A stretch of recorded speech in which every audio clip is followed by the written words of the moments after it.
Hi, you're listening to Sergeant Dorsey Speaks podcast produced by the Get Global Network. Let's get to it.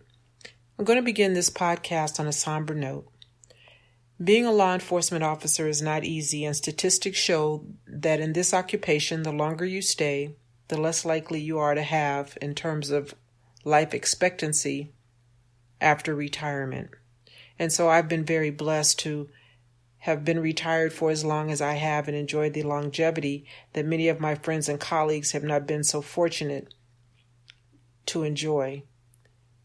And with the holidays approaching and the many recent reported deaths in the line of duty, I thought it would be important on this date to acknowledge and honor the life of Virginia Beach Master Police Officer Kelvin Bailey.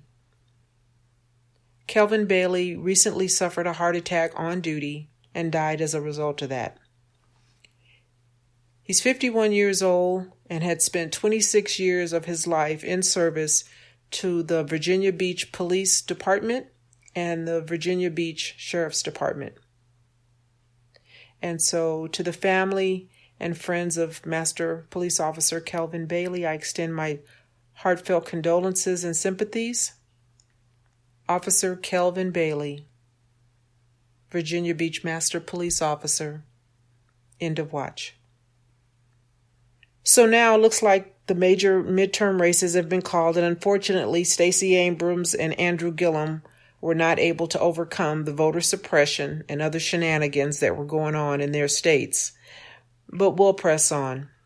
In addition to the 19 black females I mentioned previously who were elected to various judicial races in Houston, those ladies known as the Houston 19, there's more good news to celebrate, if you will, by way of a black female prosecutor by the name of Stephanie Morales.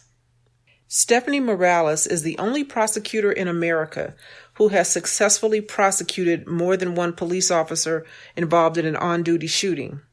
She's the first black woman to be elected as a Commonwealth attorney in Portsmouth, first in 2015 and then again in 2017. So you understand, voting definitely matters when I tell you what Stephanie Morales has been able to accomplish as a prosecutor.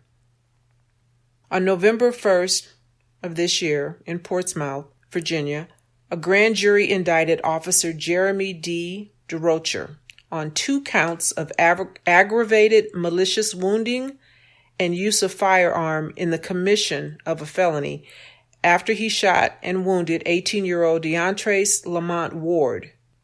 Now, Ward was an alleged residential burglar. I get that. He was suspected in 2017 of breaking into some homes, and this officer, Jeremy DeRocher, responded. He spots 18-year-old Mr. Ward. A foot pursuit ensues, and then based on the body-worn camera by the officer, you can see that he has his gun already drawn as he's chasing him, which is poor tactics for an officer to do. You don't run and chase somebody with your gun in your hand for a number of reasons.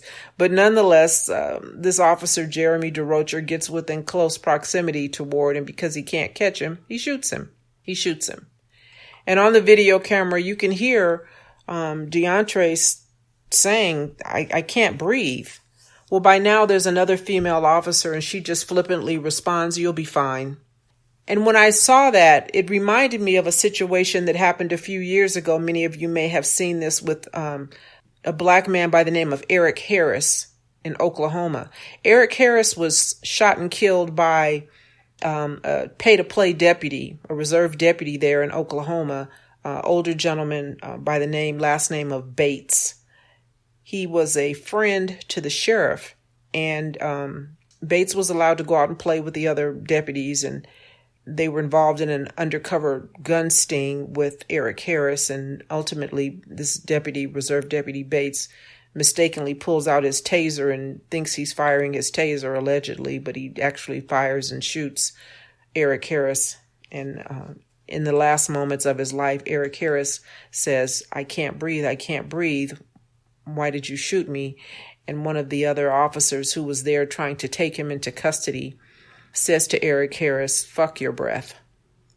And so for this female officer to flippantly tell DeAndre Ward, you'll be fine, after he's been shot because an officer can't catch him is offensive to me. And I don't know what ultimately happened, if anything, to that female officer who said that to Mr. Ward. But nonetheless, the shooter, Jeremy DeRocher, has been charged with 2 counts by a grand jury, and he will be facing those criminal charges probably very soon. Now, what's important and significant about this indictment is that this is not the first time that Stephanie Morales has successfully convicted a police officer there in Portsmouth.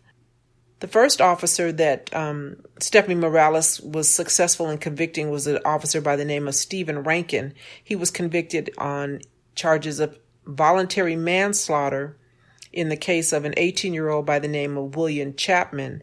Now, William Chapman was allegedly involved in a theft from a local area Walmart, and because of this theft, he lost his life. And that's not the first time that this officer, Stephen Rankin, had killed an unarmed citizen. And so we have in the person of Stephanie Morales there in Portsmouth, Virginia, doing great work. Accountability and police convictions are starting to happen, but we still have yet more work to be done. And so to that extent, I want to give you an update on a police shooting from 2017 involving a black man by the name of Lyndo Jones. This occurred in Texas, and Faith Johnson, who was recently voted out, took the police officer involved in the shooting death of Lyndo, Officer Derek Wiley. She took him to trial for excessive use of force. Thankfully, Lyndo Jones wasn't killed, but what happened in that instance is that there was a radio call that Officer Derek Wiley responded to. Someone reported they thought Lyndo was breaking into a vehicle. Factually, he was sitting behind the wheel of his own car. Now, full disclosure, he was sitting behind the wheel of his own car, and he was getting high. He was smoking marijuana and using cocaine, something you should not be doing, but you shouldn't be shot for it either. So Derek Wiley decides that he doesn't want to wait for his backup in the investigation of this possible burglary from vehicle suspect. He confronts Mr. Jones, and when he confronts him, he says to him, he's yelling and cursing at him, and he says, I will fucking shoot you, as he's telling Lyndo to get out of the car. So Lyndo gets out of his truck and he gets down on the ground, and Officer Wiley, still by himself, is trying to take Lyndo into custody, and he's not having much success at it because Lyndo is able to stand up, and he starts to run away because he knows he's been caught doing something he should not be doing. And rather than broadcast where the suspect, Lyndo in this case, is running and set up a perimeter, if you will, request additional units to the area, Derek Wiley just decides to fire 2 rounds. He shoots at Lyndo and he hits him. He hits him in the back and he hits him in the stomach. This thing just went to trial, and there was a hung jury. And during the jury trial, both Lyndo Jones and Derek Wiley, who, by the way, has been fired for using excessive force, both testified. And what Derek Wiley, the officer, said is that when Lyndo swung his hands, I thought there could be a weapon, and I thought he was going to kill me, and I fired. That's not the way police officers are taught. Thus, Derek Wiley was fired. Because listen, you don't get to shoot somebody because you think they have a weapon. You're only allowed to discharge your duty weapon if you know what's going on, not based on what you think. And this is the thing that gets police officers off so many times. I think this is the reason that the jury could not come to a unanimous decision, 8-4 for acquittal, is what the jurors were stuck on. Because when an officer says, I thought he was going to kill me, I thought there was a weapon, great deference is given to an officer's version. Now, I'm not saying that that's the way it should be. I'm just saying that's the way that it is. For an officer to say that I thought there could be a weapon and that's why I fired is unacceptable. It's unacceptable. It sounds to me like this Officer Wiley, in the midst of the excitement and adrenaline is rushing, he panicked and couldn't figure out what to do, couldn't get this young man into custody, couldn't control him, and so he shot him. So we'll wait and see if this new DA who's replaced Faith Johnson is interested in retrying this new DA, John Creuzot, I believe is how you pronounce his name in Dallas, if he's interested in retrying the case of fired Mesquite officer Derek Wiley in the case of Lyndo Jones. In other shooting-related news, although this isn't a police officer, there wasn't a whole lot talked about with regards to this Kroger shooting, but I just wanted to just touch on it. The gentleman who was, and I use that term lightly, Gregory A. Bush, 51-year-old white man, walked into a Kroger's, Jeffersontown, Kentucky, a little suburb outside of Louisville, and saw a black man and a black woman not there together, and shot and killed them. And so they have reported that this shooter, Gregory A. Bush, is going to be charged with a federal hate crime in the murder of Maurice Stollard and Vicki Jones in that Kroger in Jeffersontown, Kentucky. In other recent news, a retired firefighter by the name of Jeffrey Ziegler was sentenced to a possible 10 years in prison for the shooting last April of a black teenager by the name of Brennan Walker.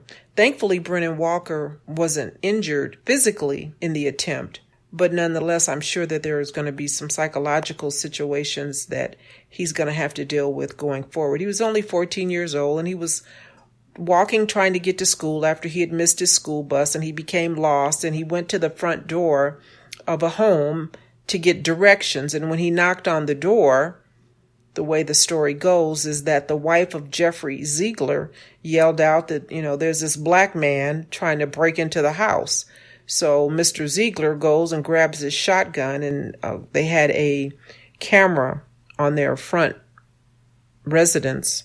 On the front of their residence, they had a camera, and you can see this young kid running away. Thankfully, he didn't get hit, but this retired firefighter, was found guilty of assault with intent to do great bodily harm and of committing a felony with a firearm for the shooting at 14-year-old Brennan Walker. And so he is facing between 4 to 10 years in prison on that charge. Apparently, over in Florida, the Parkland shooting suspect, Nicholas Cruz, is over there cutting up in jail. Now, Nicholas Cruz is a 20-year-old who went on a shooting spree last February at Marjorie Stoneman Douglas High School, where he killed 17 and wounded 17. So young Nicholas decides that he wants to be insolent in jail. And I guess he was walking around dragging his feet. So one of the detention officers told him to quit dragging his sandals and pick his feet up. Nicholas didn't take too kindly to that order, and he flipped off the jailer. He gave him the middle finger, and then he charged the jailer, and there was a scuffle. There was a little altercation, and I think in the midst of that, Cruz was trying to get the officer's taser, or maybe he did get the officer's taser. And so now young Nicholas is facing, in addition to the 34 counts that he's in there for, he's now also facing aggravated assault on an officer, battery on an officer, and the use of an electrical or chemical weapon against an officer. He was taken to court, and bail was set for $200,000. Of course, he won't be making that bail because he's already being held on a no bail murder charge with regards to the 37 counts and the 17 people who were killed at the Marjorie Stoneman Douglas High School. But this young man has yet to figure it out. So now it's time for Did You Know? And this isn't funny, but it kind of is, because did you know that if you're a black man and a black woman, and more specifically, if you're a black woman who carries a blue purse and you live in Maryland and you go to Costco in the Arundel Mills area, Arundel, I hope I'm saying it right, Arundel Mills, Costco in Maryland. If you're a male black with a female black and she carries a blue purse, you might want to be careful, because the manager at that Costco called 911 and reported to the police that they were needed there immediately. According to the caller said, "I have a robbery in progress. They have been here before. They just robbed the Glen Burnie Costco an hour ago." So this manager was very specific about the information that he or she was giving out with regards to this male black, female black couple in Costco. So the couple is in there because they go to Costco 3-4 times a week, allegedly, according to the article. That's their favorite store. They were there shopping for a refrigerator, and they didn't find it. They didn't make a purchase at any rate, and then they left, and as they were leaving, they get stopped by the police because the 911 caller said that this couple just committed a robbery and now they're fleeing the store. Officers stop the couple, and they don't know what's going on, and eventually everybody returns back to the Costco to find out if the manager is the one that called the police on them, and he or she proudly stated yes. And the reason given is that they fit the description, according to the Costco representative. Apparently, this couple matched the description of some people who had been stealing ink cartridges. And the fact that this black woman had a blue purse was the thing that really just cinched it for this manager. And so he called the police and reported that he has a robbery in progress. Well, let me tell you something. If you're going to call the police, you should probably know the elements of the crime when you call, because a robbery is very different than a burglary. A robbery is taking something from someone and using force or fear. Generally, someone points a gun at you and they demand your wallet. That's a robbery. When you go into a structure, a building, and you take something, that is a burglary. So when police officers respond to a robbery call, our spidey senses are going to be very heightened, because a robbery is very different than a burglary. Nonetheless, Costco seems to be doubling down on this, and they said, well, whatever issue this couple has is with the police. It's not with Costco, because the police are the one that stopped them, understanding that the police would not have stopped this couple had it not been for that manager. And so you wouldn't be surprised to know that now there's a $4 million lawsuit pending against Costco. So as I end this segment, I'm going to say be good and be safe, especially when you're shopping in Costco in Maryland. You have been listening to the Sergeant Dorsey Speaks podcast, produced by the Get Global Network. Please take time to subscribe to the podcast on podcast platforms like iTunes, TuneIn, Spotify, Google Podcast, Spreaker, Stitcher, and many other platforms. The podcast is also available on the Alexa and Sonos wireless speaker systems.